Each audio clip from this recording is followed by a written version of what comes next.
एक समय की बात है, हरे भरे पहाड़ियों से घिरे एक शांत गांव में अली नाम का एक लड़का रहता था। वह चतुर, खुश मिजाज और ऊर्जा से भरपूर था, लेकिन उसमें थोड़ा शरारतीपन भी था। हर सुबह वह गांव की भेड़ों को चराने पास की पहाड़ी पर ले जाता था।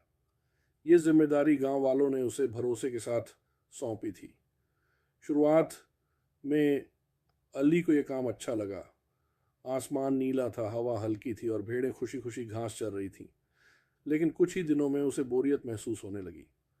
भेड़ें बहुत शांत थीं, घास हमेशा वैसी ही लगती थी और बात करने के लिए कोई नहीं था।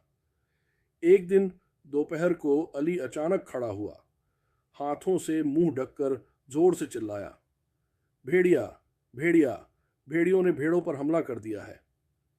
गांव वाले चौंक उठे, अपने अपने काम छोड़कर दौड़ते हुए पहाड़ी पर पहुंच गए। भेड़िया कहाँ है? उन्होंने घबराते हुए पूछा, लेकिन भेड़ें तो शांत थीं, घास चबाते हुए। और अली हंस हंस कर लोटपोट हो गया।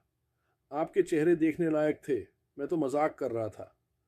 गांव वाले नाराज हो गए। बूढ़े किसान ने सख्ती से कहा, हम तुम्हारी मदद करने आए थे अली, ऐसे झूठ बोलना मजाक नहीं होता। माफ करना, अली बोला, लेकिन उसके चेहरे पर हंसी अब भी थी। अगले दिन वही बोरियत। अली ने फिर वही शरारत दोहराई। भेड़िया, भेड़िया, वह चिल्लाया।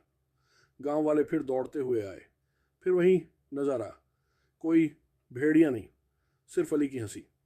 बस बहुत हुआ, एक औरत ने गुस्से में कहा, अब अगर तुम चिल्लाओगे तो हम नहीं आएंगे। तीसरे दिन अली पेड़ की छाया में आराम कर रहा था, तभी उसे एक गुर्राहट सुनाई दी। एक परछाई पास आ रही थी, तेज नजरें, चमकते दांत। सच में एक भेड़िया।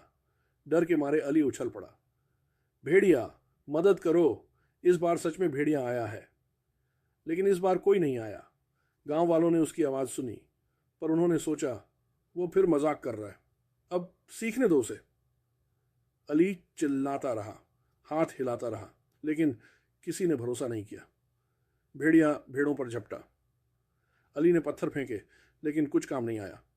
भेड़ें इधर उधर भाग गईं, कुछ जंगल में चली गईं, कुछ खो गईं। अली की आंखों में आंसू आ गए। उसका दिल जोर से धड़क रहा था। जब भेड़िया चला गया तो वह बची हुई भेड़ों को इकट्ठा कर धीरे धीरे गांव लौटा। इस बार सच में भेड़िया आया था, उसने कांपती आवाज में कहा। गांव वाले हैरान रह गए। बूढ़ा किसान आगे आया और अली के कंधे पर हाथ रखा। जब तुम झूठ बोलते हो तो सच्चाई भी कोई नहीं मानता, उसने नरमी से कहा। अली ने सिर हिलाया, आंखों में पछतावा था। मैं बस ध्यान चाहता था, लेकिन मैंने सबका भरोसा खो दिया। मुझे एहसास नहीं था कि यह इतना ज़रूरी है। उस दिन के बाद अली ने कभी झूठ नहीं बोला। उसने मेहनत की, ईमानदारी दिखाई और सबका भरोसा फिर से जीत लिया। वह अब हमेशा सतर्क रहता, पहाड़ियों पर नज़र रखता। भेड़ें सुरक्षित रहीं और गांव फिर से शांत हो गया। वो पूरे इलाके में सबसे ईमानदार लड़के के रूप में जाना जाने लगा, जिसने एक मुश्किल सबक सीखा और खुद को बदल लिया। गांव के बच्चे उसकी मिसाल देते और बुजुर्ग भी उसकी तारीफ करते, और उसने वो बात कभी नहीं भुलाई। अगर तुम मजाक में झूठ बोलोगे तो जब सच्चाई कहोगे तब भी कोई नहीं मानेगा।